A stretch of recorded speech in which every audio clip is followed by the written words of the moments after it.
주신 정론지필의 언론인 여러분께 진심으로 감사드립니다. 오늘 이 자리는 2020년도 여주시 예산 편성 운영에 네, 안녕하세요. 오늘 비가 촉촉히 내리는데 수상센터까지 와주신 정론지필의 언론인 여러분들께 인사를 드리겠습니다.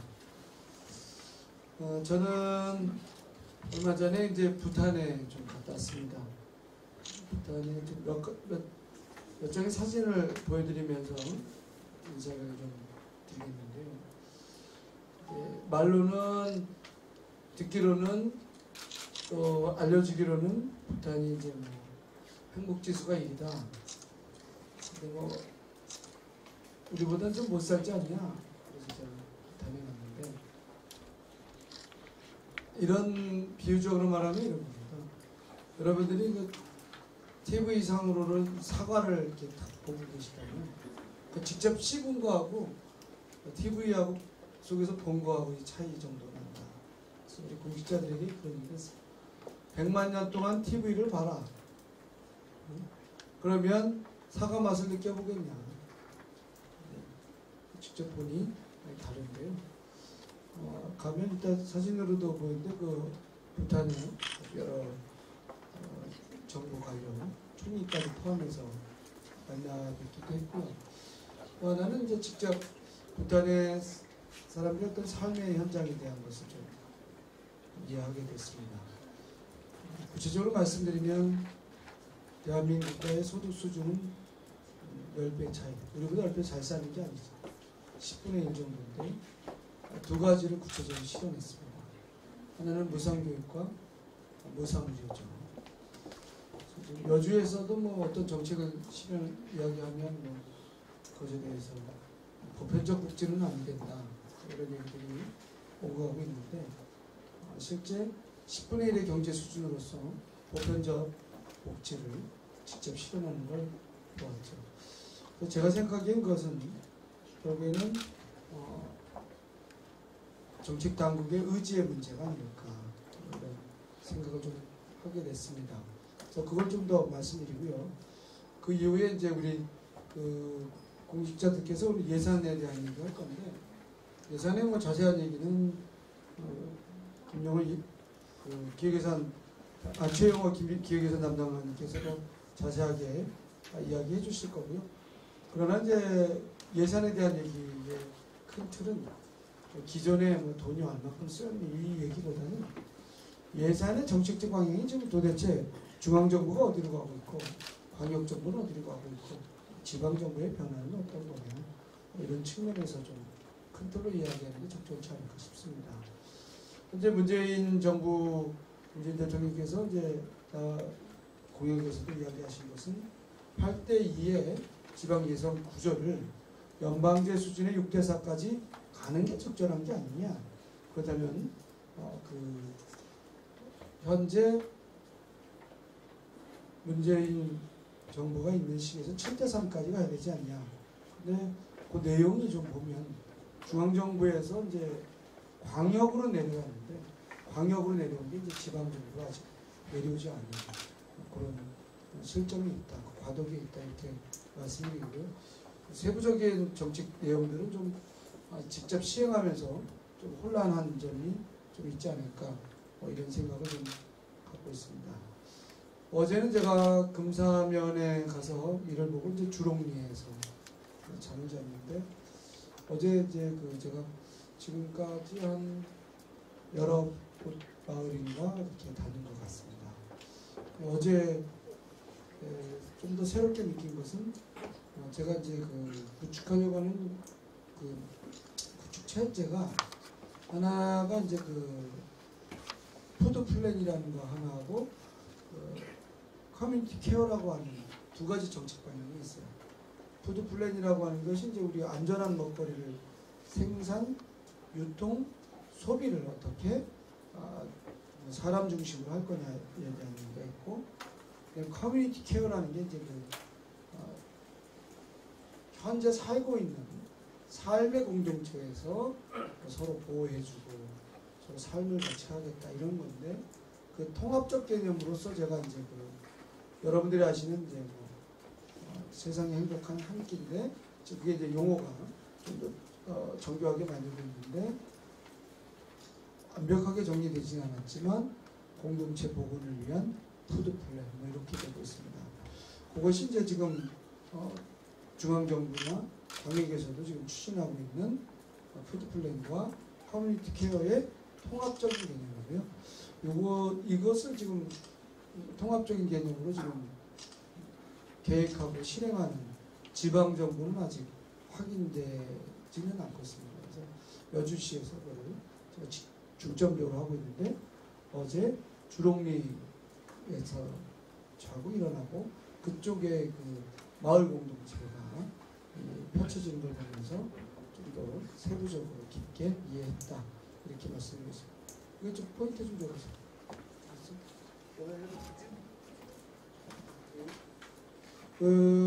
이게 이제 오늘 제가 크게 말씀드린 내용 세 꼭지입니다. 하나는 부탄에 갔다 온 거, 또 하나는 예산 정책에 대한 거, 또 이제 중앙정부하고 같이 하게 하는 푸드플랜과 커뮤니티 케어의 세 덩어리에 대해서 이제 정책 브리핑이 되고, 오늘 이따가 또 인사 말씀드리겠지만 시민의 날 행사도 있고 추석 그것도 잘 봐주시고요. 추석 명절 잘 보내시기 바랍니다. 제가 부탄에 갔다는 얘기 한번 좀 보여드리면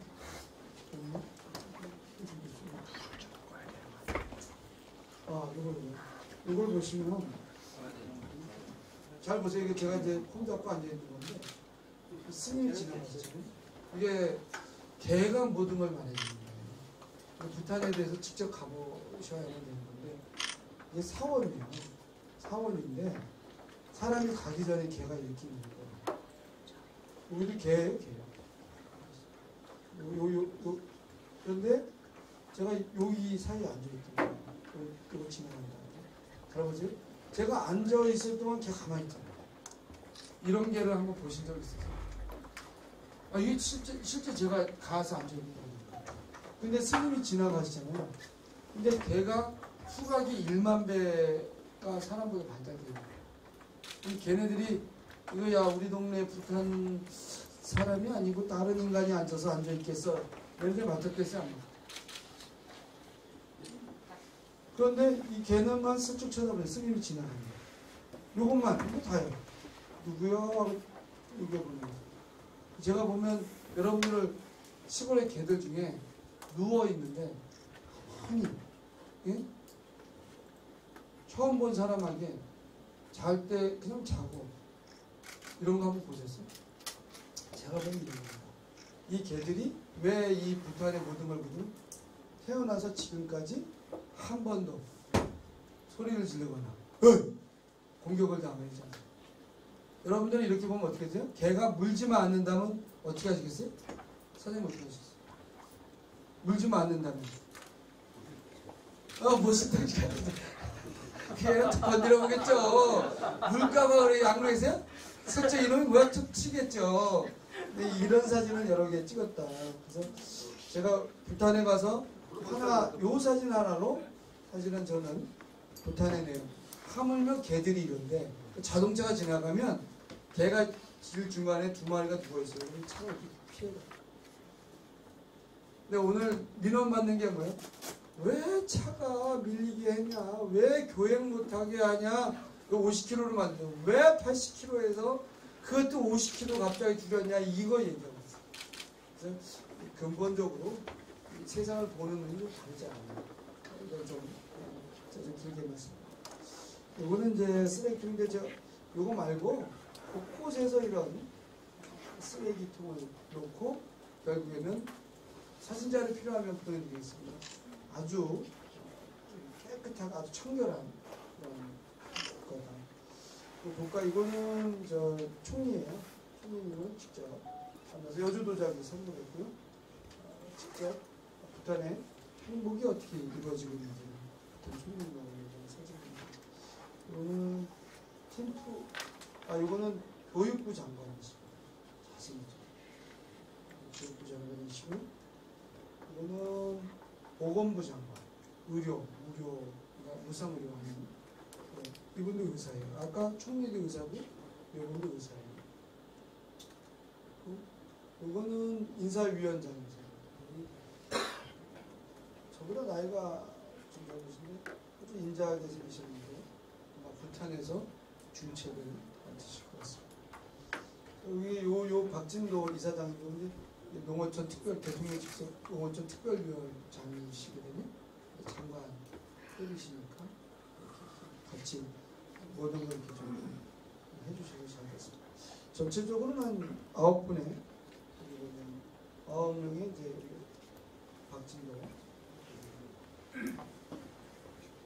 농어촌 위원장이시고 이제 9명이 이제 자치단체장입니다. 아시는 분 다 아시겠죠?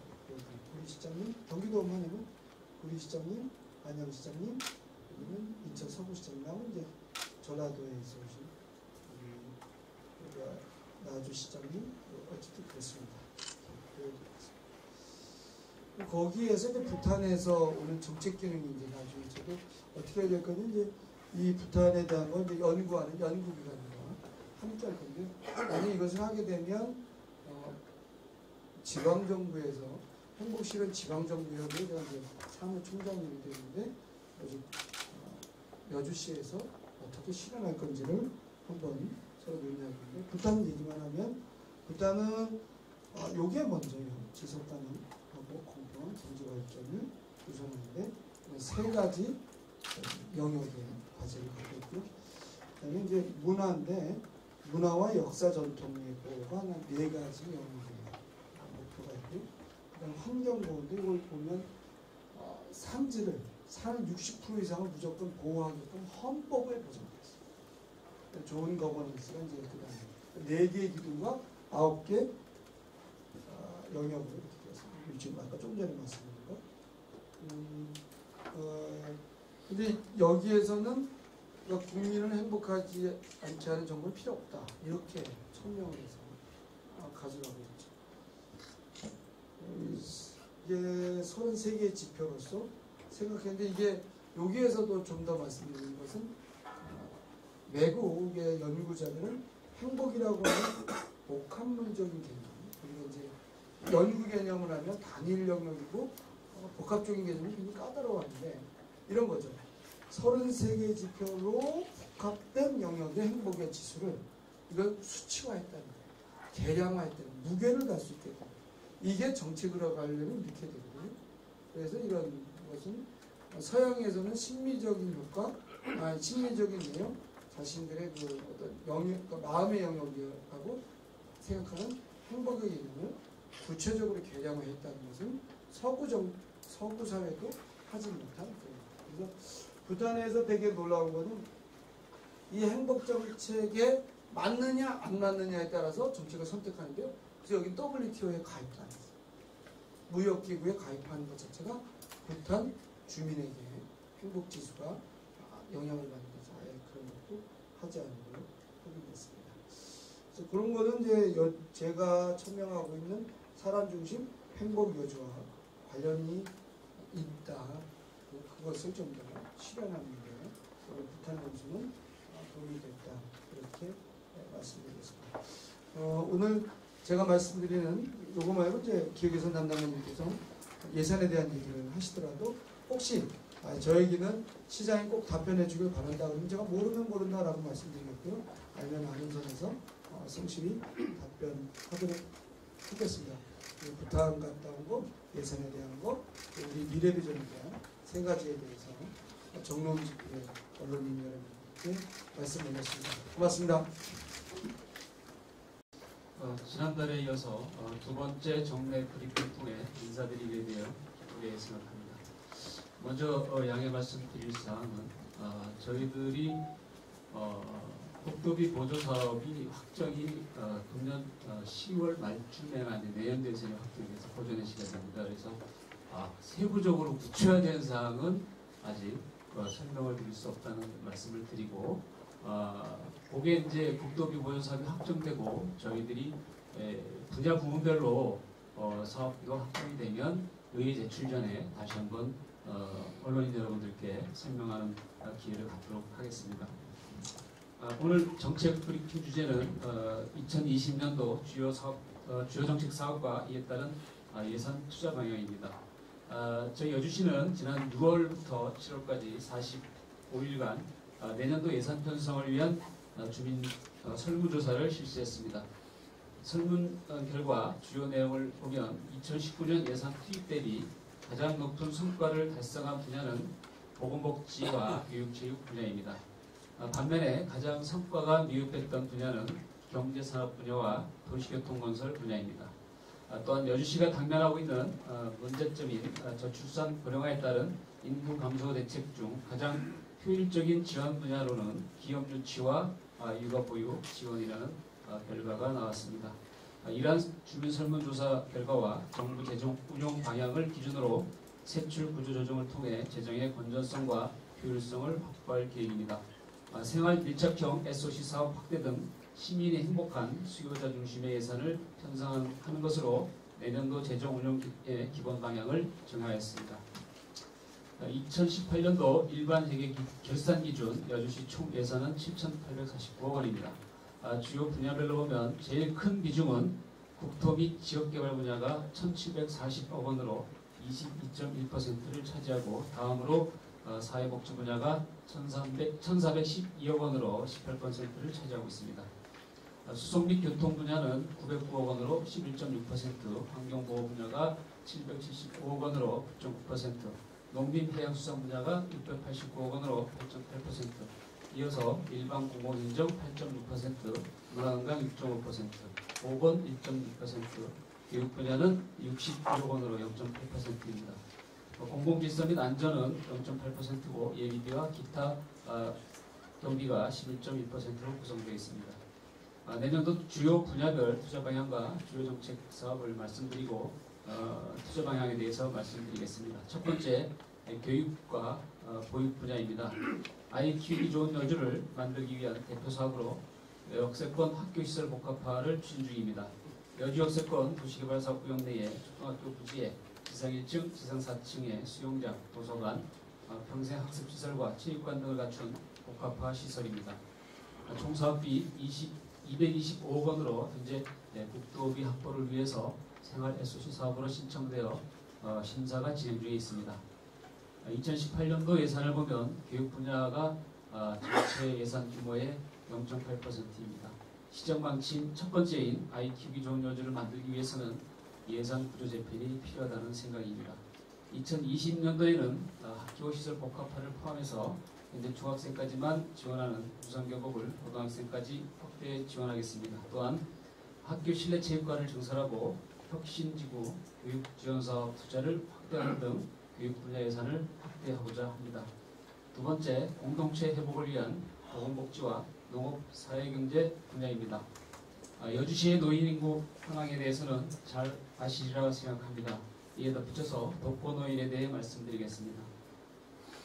여주시 독거노인 수는 2013년 기준으로 4,772명에서 2016년 5,418명으로 3년간 13.6%가 증가했습니다.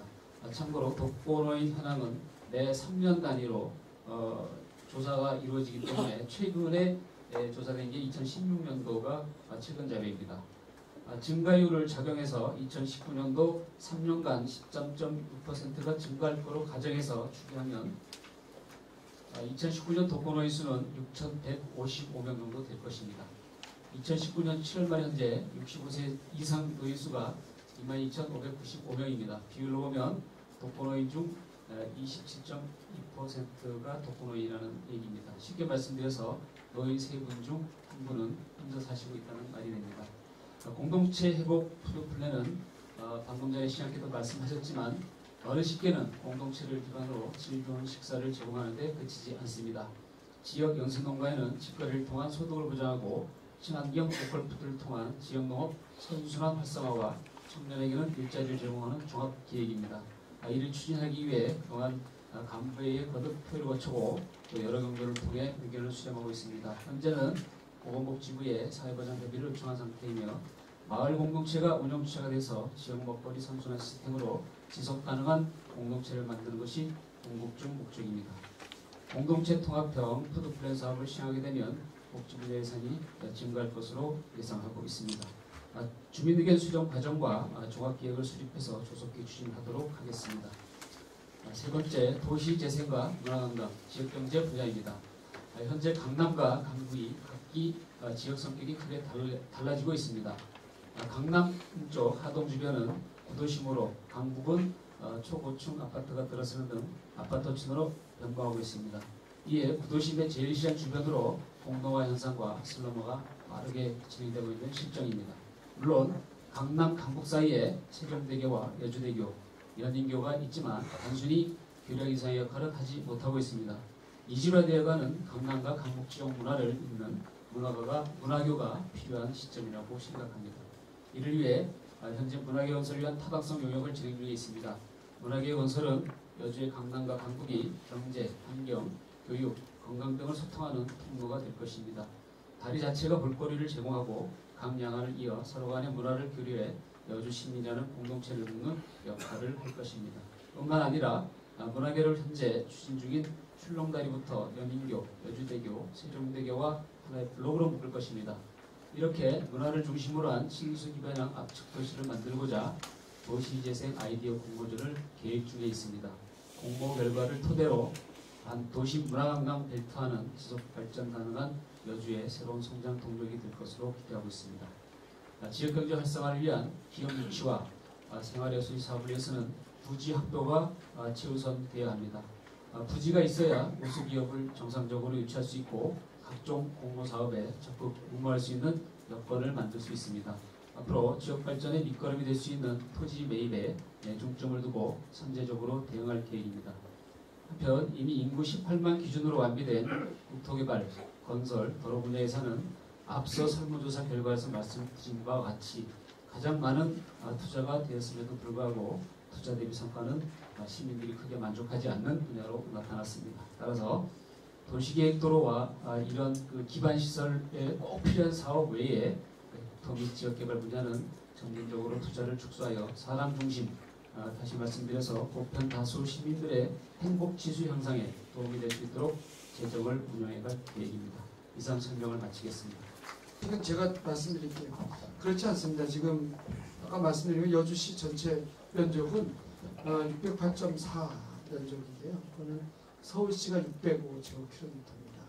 그러니까 여의도 면적이 2.9제곱킬로미터니까 여의도 면적 정도 더 큰데요. 여러분들 보시면 서울시는 1000만이 살고 있어요.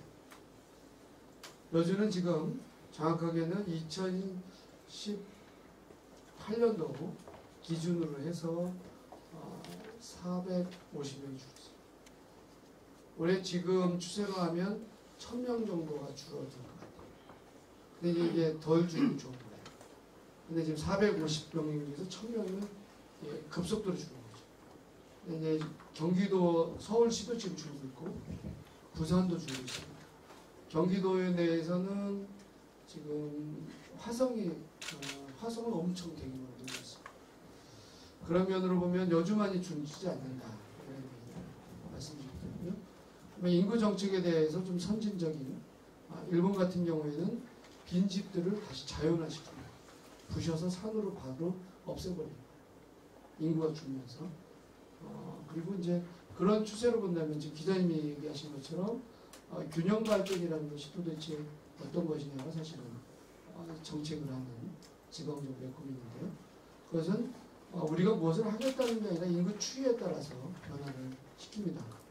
지난번에도 보여드린 것처럼 1966년도부터 통계를 보면 경기도에는 320%의 인구 증가가 있었는데 여주는 그때 11만 800명이었습니다.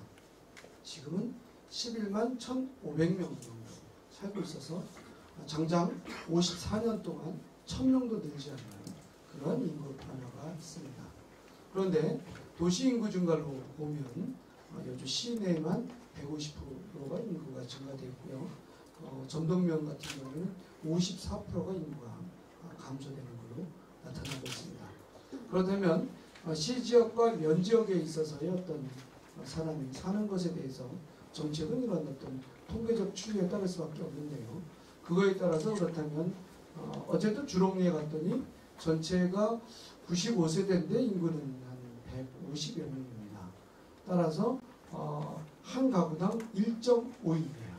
그러니까 노령화 추세는 60%고 이런 그러면 노인 가구에서 어떻게 할 거냐에 대한 게 사실 현재 여주시의 고민입니다. 그래서 금방 말씀하신 것처럼 면단이나 읍까지 포함해서 우리가 도시정책을 펴기에는 첫 번째는 재정적인 불안이 있습니다. 두 번째는 이런 재정을 펼친다 하더라도 인구가 유입되느냐는 알 수 없다. 54년 동안 추이를 보면 따라서 도시에 있어서의 어떤 현재 교육이나 산업이나 그것이 인구 추세에 맞는 정책을 할 수밖에 없는 것이 아니냐라는 거고요. 오늘 금사면에서 금사면장님께도 제가 말씀드렸는데 올해 획기적으로 변화되는 것이 농업인상 당수를 연내 편제를 했고요. 내년까지는 현재 구조상 이게 가능한지 모르겠지만 보건소를 다시 연내에 편제합니다. 그래서 면 중심으로의 면복합화 사업을 통해서 면에 있어서의 그 노령화 대책을 현재 추진하고 있다라고 말씀드리겠습니다. 그러면 시 지역에서도 지금 제가 얘기했던 학교 복합화로 집중하지 아니하면 금방 기자님이 굉장히 중요한 얘기하시고 저희에게도 시사적인 말씀을 하셨는데 이것이 현재 면 지역에 대한 집중 투자를 하지 않겠다는 게 아니라 오히려 현재 시 지역을 방어하는 게 굉장히 중요하다. 중앙동 예를 들어보면 중앙동은 현재 500명이 빠졌어요. 그러니까 그 인구가 어디로 갔냐면 이제 오학동으로 넘어오는 걸로 알고 있고요. KCC 스웨치안이 분양 이번에 가을에 되게 되면 더 많은 급속도로 인구가 있을 것 같아서 도심 지역에 의한 인구 변동의 충격이 훨씬 더 여주의 경제나 삶의 구조를 변화시킬 걸로 이해되고 있습니다. 가남이 마지막 하나만 네. 네. 가남이 인구가 늘어나고 있습니다. 근데 공원이라든가 그런 기반 시설, 그런 시설이 되게 많이 그렇지는 않습니다. 가남 같은 경우에 현재 지금 오늘 정책 자료로 제가 뿌려드릴 수 아까 사전에 있는데 그 가남 그 정확한 정책이 뭐죠? 총액이 얼마죠? 그 농촌 중심이 활성화 사업이라고 해서 가남 그 건너편인데 그거 같은 경우에는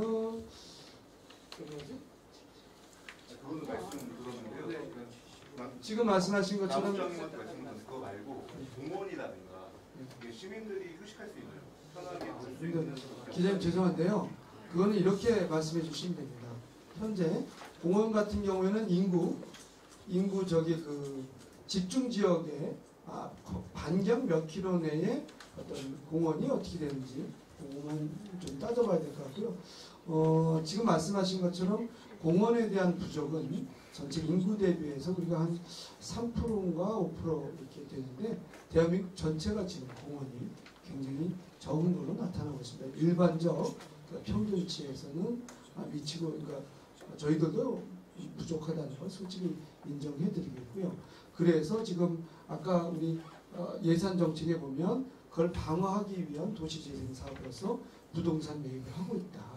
좀 더 말씀드리면 여주 시내로 따지면 가남 같은 경우는 그 복합화 사업 쪽으로 계속 땅을 사들이고 있다라고 말씀드리겠고요. 거기에 지금 농협하고도 여기에서 농협 땅을 오히려 사서 그 중간에 그 시장 통역에 주차장 확보라든가 이런 것을 진행하고 있다라고 말씀드리겠습니다.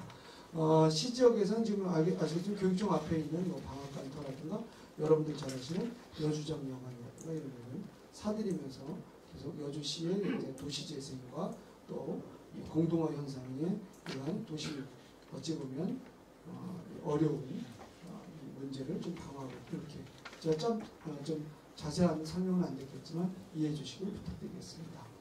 네. 예산은 현재 지금 잘 알고 계신 것처럼 정책이라고 하는 것이 단일 사업에 의한 전체 예산이 확보되는 건 아니고요. 현재 우리가 70억여 정도 되는 신한여 플러스 사업이 있습니다.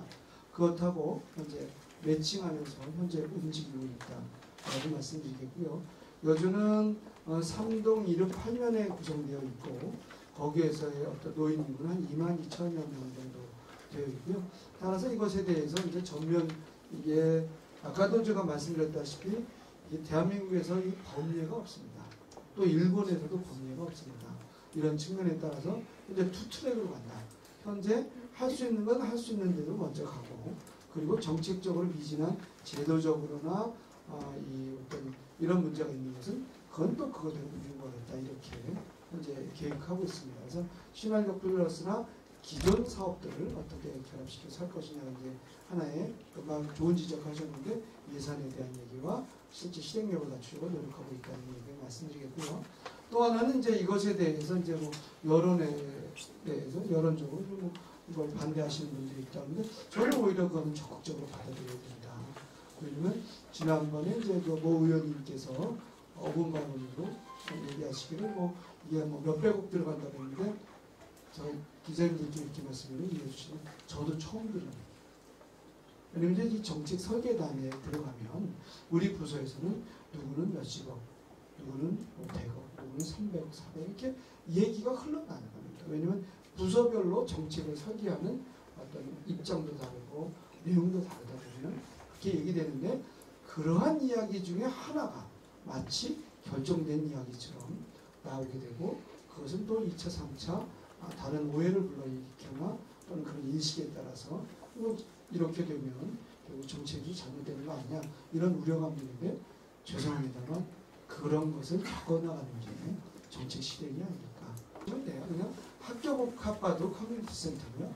그 다음에 면복합과도 커뮤니티 센터입니다. 서로 이제 어떻게 우리가 공동체를 복원할 거냐 하는 것을 관계망으로 늘리는 거니까 그런 측면에서 커뮤니티 센터고 그러한 센터들은 아까 푸드 플랜이나 여러 가지 시설에 계속 커뮤니티 센터 즉 뭐 서로 관계망을 이어가는 것에 개념이 계속 녹아들어갈 것이다 라고 얘기하겠고요. 지금 예산에 대한 얘기는 이 정도 말씀드리는 건 좀 이해해 주시기 부탁드리는데 현재 일단 지금 공직자들하고 이제 그 상의 말씀드리고 어느 정도 짜지는 건 이겁니다. 12개 읍면동에서의 어떤 그 공모사업, 면회 읍면동의 공모사업을 통해서 거기서 하나씩 받고 그 중심적으로 하는 건 아니냐. 그렇게 시범사업을 하다 보면 이것의 어떤 장단점, 잘한 예와 못한 예를 수정 보완하면서 가야 되는 것 아니냐. 뭐 이렇게 짜졌다고 말씀드렸고요. 다시 한번 재차 강조 말씀드리지만 정책 사업을 처음에 하는 것이라 이것 자체에 곤란이 없기를 바라지 않고 문제가 없기를 바라지 않는다. 그러나 이것에 대한 중심 사업의 방향성은 꼭 필요한 것 아니겠습니까? 여기에 대한 정책적인 큰 합의를 이루었다. 이 정도로 말씀드리는 건 제가 말씀드릴 수 있는 내용이 전부 아닌가 싶습니다. 되셨나요? 그게 한계예요. 자 이제 중앙정부 얘기하면 제가 이제 협의회로 이제 큰 덩어리부터 말씀드릴게요. 중앙정부에 가보면 대통령께서는 8대1을 7대3으로 해서 청와대 쪽에서 얘기 들어보면 내리매기는 바꿔라. 근데 저기 그 장관 그 부서 있죠 부처에서는 야 이거 어디서부터 잘라? 지방에 어디 내려보내는 표현하면 이해하셔야 됩니다만 이 예산에 대한 문제 지금 경제에 대한 문제는 세 가지입니다. 뭐야? 소득의 재분배, 그다음에 자원의 재분배, 지속적인 경제활동이라는 세 가지 목표를 갖고 우리가 이걸 하고 있는데요. 실제 어르신들께 뭐야? 복지 예산으로 뿌려드리는 겁니다. 그래서 그런 분들이 공동체를 유지하고 마을 한 끼를 청소하고 서로 관계를 유지한다면 이것을 일자리라는 이름으로 공동체를 유지하기 위해서 뿌리는 정책 사업이다. 솔직히 그렇게 말씀드렸습니다. 이것이 무슨 경제적인 제가 이렇게 말씀드리는데 다 기계화 수 있습니다. 다. 그래서 그게 사실은 현실적인 경제고 그것은 아까 이제 부탄 갔다는데 부탄도 지금은 가장 걱정이요. 고급 인력의 실업 상태입니다. 어마어마합니다. 그래서 지금 전 세계적으로 지금 이 대규모 실업 사태에 대한 정부들이 어떻게 충격을 많이 하려고 그래서 스위스나 이런 데서 보면 기본소득이 이렇게 나오는 겁니다. 청년들에게 100만 원이나 120만 원 정도 지난번 국민투표에서 부결됐지만 계속 시도하는 것이 결국에는 소비가 없는데 어떻게 무슨 생산이 있냐. 그래서 일반 국민들께 돈을 뿌리는 정책이고 그것이 아까 얘기했던 오늘은 그 얘기인데 농업수당이 그러니까 농민수당이라고 하고 농민 기본소득이라고 하는데 그 문제들 이런 것들을 지역화폐 이게 이런 경제적인 큰 패러다임 큰 흐름의 변화에 따라서 정책적인 변화다. 그렇게 말씀드렸죠. 세부적인 말씀을 하시니 우리 여기 노인 일자리에 대한 얘기는 뭐 5학에서도 지금 만들고 했는데 세부적인 말씀 안 드리고요. 좀 이렇게 뭉뚱거려 말씀드리고 이해해 주십시오. 네, 감사합니다. 이제 기본 방향에 대한 얘기는 할게요. 자, 아까 말씀드렸다시피 자, 문화교에 대한 얘기할게요. 그것은 시민들의 여론조사가 먼저 통행량 조사. 그 다음에 제가 통행량 조사가 뭐예요? 7시에는 어디로 가는 차냐, 8시에는 어디로 가는 차냐, 9시에는 어디로 가는 차가 대부분이에요. 통행량 양조사뿐만 아니라 성향조사까지 합니다. 이것이 끝낸 다음에 그러면 정책에 대한 방향은 1번, 2번, 3번, 4번 이렇게 하는 게 적절하지 않느냐. 그리고 이제 움직이는 거거든요. 그렇다면 시민위원회에 대한 얘기는 기본적인 자료를 제공하고 여론 수렴을 하는 그런 과정이다. 그리고 전체를 말씀드리고 네, 시민소통 담당 이영규입니다. 여기 우리 이제 시민소통위원회에서 활동하고 계시는 분도 계시는데요. 지난번에 저희가 이제 시민행복위원회는 5개 분과로 지금 구성이 되어 있습니다. 지난 8월 중순경에 8월 말 정도에 분과별 이제 내년도 예산 반영에 관한 회의를 했습니다. 근데 이제 저희가 시민행복위원회가 4월달에 발족을 해서 지금 현재 9월인데 각 분과에서 분과별 회의를 지금 한 작게는 2번, 많게는 한 3번 정도 한 걸로 제가 기억을 하고 있습니다. 그리고 9월달에도 이제 그 시민행복위원회 그 활동을 계속하고 있는데 각 분과에서 한 개 내지 한 3개 정도를 내년도 예산에 반영해달라고 저희한테 이제 정책 제안을 했습니다. 근데 그 정책 제안을 했다 그래서 저희가 시민행복위원회에서 정책 제안을 했다 그래서 바로 그 내년도 예산을 편성하기는 어렵습니다. 왜냐하면 관련 부서의 그 검토나 이런 거를 다 받은 다음에 시장님의 어떤 방침을 받아서 해야 되기 때문에 제가 지난번에 분과위원회도 그렇게 말씀을 드렸습니다. 요번에 그 내년도 본예산에 반영해달라고 이번에 정책 제안하신 게 아마 반영하기가 어려울 것이다. 저희가 지금 현재 바로 본예산 편성 작업을 하고 있기 때문에 여러 가지 단계를 거쳐야 되는 작업이 있기 때문에 아마 어렵지만 이런 부분이 어느 정도 정리가 되면 추경 예산에 이제 반영을 하겠다 이렇게 말씀을 드렸는데 대표적인 사례가 지금 아까 시장님 말씀하신 것처럼 부탄을 방문했던 거를 비롯해서 저희가 지금 여주시 행복지표 개발을 하고 있습니다. 용역을 하고 있는데 시민행복위원회에서도 행복지표 개발을 좀 했으면 좋겠다는 정책 제안을 하셨고 또 다른 분야에서는 저희 그 아까도 나왔지만 시장 활성화 방안은 어떻게 되는 거냐, 그 다음에 저희 민원 콜센터를 좀 설립했으면 좋겠다 이런 등등의 또 여주의 관광을 좀 다변했으면 좋겠다라는 등등의 그 정책 제안을 했습니다. 그런 것을 저희가 좀 이제 부서별로 해당 부서별로 검토를 해서 내년도 예산에 반영할 수 있는 거 예를 들어서 아까 말씀드린 것처럼 지금 여주시 행복지표를 개발하고 있는 용역은 저희가 1차적으로 진행을 하고 있기 때문에 이런 거는 바로 2차적으로 진행할 수 있는 부분이 되겠고요. 또 저희가 검토해야 될 사항은 검토를 하고 있다는 것을 말씀을 드리겠습니다. 저 돈으로만 아니라면 그렇죠. 설명을 말씀드릴 게 있어요. 자, 이제 지금 지방 정부로 안 되고 지방 자치단체로 된 이유가 있습니다. 우리가 지금 어느 분야가 빠졌어요? 소방 분야, 경찰 분야, 교육 분야가 독립되어 있습니다. 이게 지방 정부로 되려면 다른 데도 마찬가지예요. 교육 분야와 경찰, 자치경찰이죠. 자치교육 이게 붙어야 된다는 거고요. 현재로 보면 교육 예산이 굉장히 적은 걸로 나와 있지만 이래서 지금은 퍼센트는 낮은 걸로 지금 이렇게 보이는 거다. 그런 얘기고요. 작년 같은 경우에 그 청소년 위생용품에 대한 조례를 전국 최초로 여주시 의회가 결의해서 그걸 우리가 시행하게 되는데요. 그것은 이 진보정당 쪽에서도 우리의 예를 따라갔습니다. 그리고 서울시에서 이걸 해야 되지 않느냐고 전체 의원들이 결의하기 때문에 어떤 선진적인 정책을 피력하고 있다라고 말씀드렸고요. 현재는 지금 반값 등록금이라든가 지금 교복값이라든가 그리고 이게 긴장하다 보면 저도 이 단순한 단어를 아까 김용호라고 말씀드리지 않나요? 그래서 급식도 이제 저희가 전면 무상급식까지 끌고 올라가고 있다 이렇게 말씀드리겠습니다. 돈에 대한 얘기는 근데 이게 실제 뭐 그 예산이 교육 예산은 딱 떨어지지 않고요. 복지 예산이나 뭐 이런 걸로 좀 가기 때문에 예산의 명목에서는 잘 안 보이는 경우가 죄송한데 퍼센트가 아니라 총액을 끌어당겨 보고 퍼센트를 한번 봐야 됩니다. 지금 푸드플랜 이거 있잖아요. 이게 지금 단계적 추진이고 막 이런데 이게 막 공부 실적 왔다 갔다 하는 겁니다. 누구는 몇십억에서 뭐 몇백억까지 이게 우리 공시자들도 얘기가 왔다 갔다 그래서 그런 이 논란 속에 있다. 제가 이 정도 말씀드렸습니다. 이거 나중에 왜 안 되냐고 물어보시면 안 됩니다. 그냥 제가 지금 일하고 있는 건데 이게 언론에 나오면 왜 그거 안 하냐 이런 건데 하다가 보면 부처나 이런 데서 안 되는 건데요. 부탄에 대한 얘기는 사람은 사람에 대한 문제와 제도에 대한 얘기를 이해했습니다. 사람에 대한 얘기는 세상을 보는 관점이 뭐냐.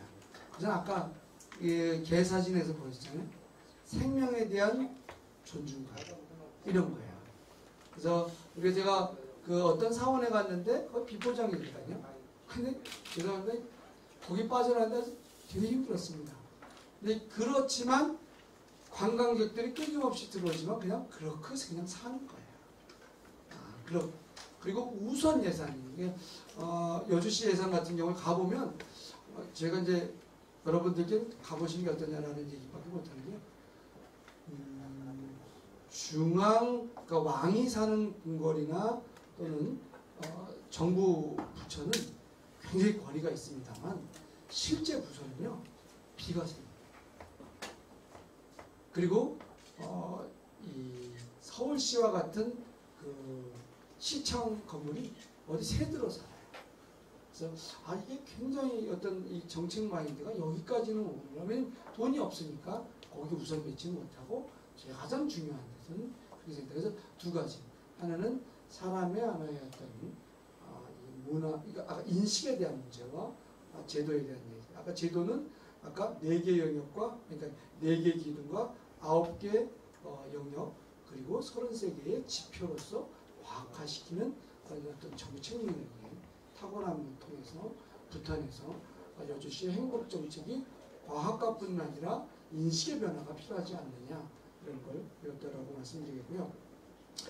인구가 줄어드는 문제에 대해서는 지금 추석맞이해서 제가 지금 부대도로 다니면서 지금 위문 상금이죠. 이거 드리고 있는데 지금 뭐 조사하고 있냐면 군인분들 부사관 이상 간부들이 여주에 정책할 가능성에 대해서 모니터링하고 있습니다. 근데 현재 하다 보니 몇백 세대가 움직일 가능성이 있다. 근데 그럴 거에 대해서 조금 논란이 될 만한 얘기인데 용문은 현재 대규모 아파트 단지가 있어요. 근데 여주에서 만들어주면 오시겠냐 그랬더니 움직이겠다는 얘기를 해요. 그래서 그 기반이 바로 아까 학교 복합화 이걸 통한 도시의 어떤 경쟁력을 통해서 그 세대가 한 500세대 이거는 확정된 건 아닙니다. 한 2, 300세대에서 500세대까지만 와준다면 여주에 그분들은 굉장히 그 높은 교육 수준을 갖고 있는 분들이니까 괜찮지 않겠느냐를 생각하고 있고 이것도 이제 우리 주민들의 수용성에 따라서 되는지 여부를 따져봐야 되겠고 그렇게 하고 있다. 그래서 인구 정책에 대한 건 3가지밖에 없습니다. 출생, 사망, 이동. 이동에 대한 얘기는 금방 말씀하신 것처럼 교육과 경제 문제 이거에 대한 이동밖에 없다. 이렇게 저도 말씀드리고요. 노력하고 있지만 좀 부족하다 이렇게 말씀드립니다.